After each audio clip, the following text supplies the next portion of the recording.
Hello and welcome to the channel.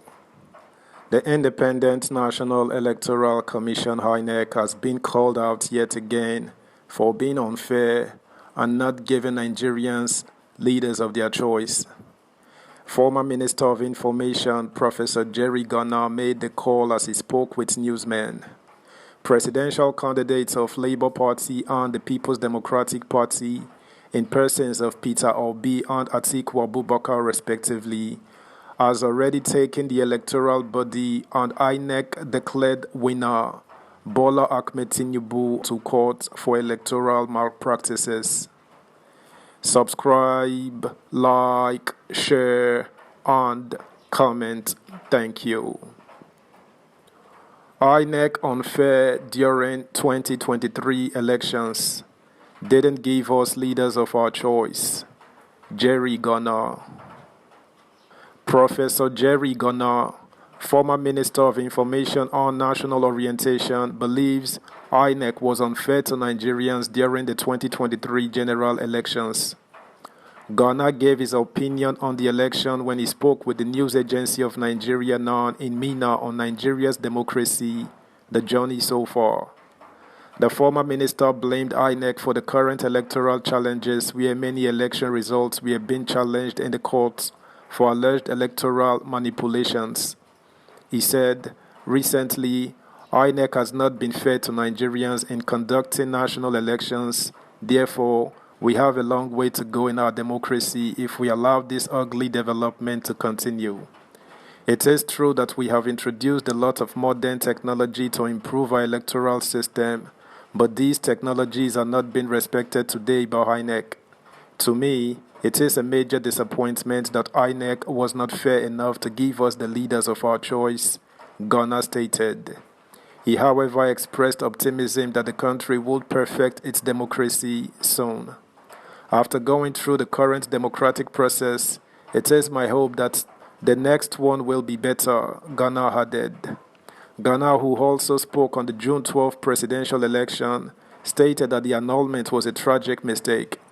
He claimed that retired General Ibrahim Babangida meant well by organizing the election, but some powerful forces made him to annul it to suit their selfish interests.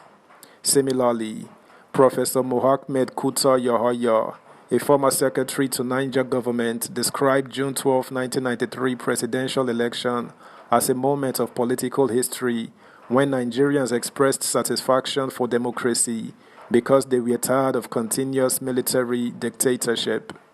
He said that it was unfortunate that the then Supreme Military Council, under the leadership of Babangida, annulled it for whatever reason. Whatever that made the military to annul June 12 presidential election did not go down well with the people of the country because that was when they demonstrated to the whole world that they are one people that believe in democracy. This part of why former President Muhammadu Buhari recognized June 12 as Democracy Day in Nigeria, although the date was changed. It was a day Nigerians came out en masse and freely voted for the leader of their choice irrespective of cultural and religious affiliations, he said. The former secretary to the state government called for caution in the country's electoral system to end the political events such as June 12 in order to improve the electoral process. He urged President Bola Tinubu to recruit competent hands into his cabinet to ensure unity, progress, and security of the country. Kuta Yahaya, a lecturer at the University of Ibadan, enjoined the country's leaders to make education their first priority in order to empower the people and make them better persons in the society. Quality education will bring about rapid socio-economic advancements because it will make the people self-reliant. If you make education your first charge, you are going to cause a revolution that will outlive you as a leader to better the people and the country. If you don't educate the people, especially the youths, to become good citizens, they will turn to rise you, the leader, tomorrow. As far as I am concerned, education is the bedrock of any meaningful society, he said. He advised leaders in the country to retrace their steps back to the ideals of our founding fathers when Nigerians coexisted peacefully toward national developments. Subscribe, like, share, comment, and please turn the notification bell on. Thank you. Meanwhile, in commemoration of the 2023 Democracy Day, President Bola Tinubu will make a nationwide broadcast on Monday, June 12, 2023 at 7 a.m. A statement issued on Sunday by Abiodun Oladunjoye, Director Information, State House, and joint television, radio stations, and other electronic media outlets to hook up to the network services of the Nigerian Television Authority and Radio Nigeria for the broadcast. This should be the first official nationwide broadcast to Nigerians by President Tinubu since he assumed office on May 29, 2023. Also, the presidential candidate of the People's Democratic Party (PDP), former Vice President Atiku Abubakar, has sent Nigerians a message as the country celebrates Democracy Day tomorrow, June 12th. In a message he personally signed and sent to Niger News on Sunday, Atiku urged Nigerians to reflect as a people and the country on our journey to becoming a democratic society. He stated that Nigerians who were around during the dark days of military dictatorships must appreciate the successes that have been achieved in making democracy the norm of politics in Nigeria. Atiku added, but democracy without a corresponding commitment to the principles of fairness and fidelity to the rule of play by stakeholders in the processes of conducting elections still leaves the people prostrate to tendencies of dictatorship.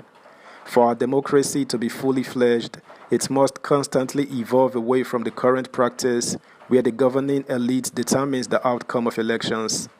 Many times when I take stock of the activism that birthed the current democratic dispensation, I am even more convinced that a lot of work still lies ahead. Democracy and the process of democratization is a constant work in progress. While what we celebrate today is a return to civil rule in Nigeria, the desire to make our democracy self-sustaining and independent of anti-democratic elements is the new frontier of participation by all Democrats.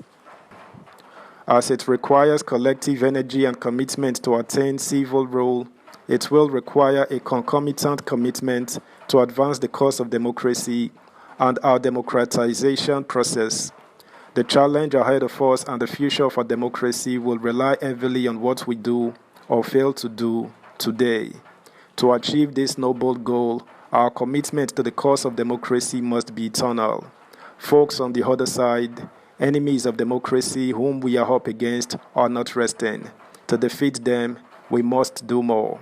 As I congratulate Nigerians on this day in celebration of return to civil rule, I also call our consciousness to the reality that democracy in Nigeria remains in bondage and it will need the energy of all of us to rescue it. That's the news, guys. Thanks for listening.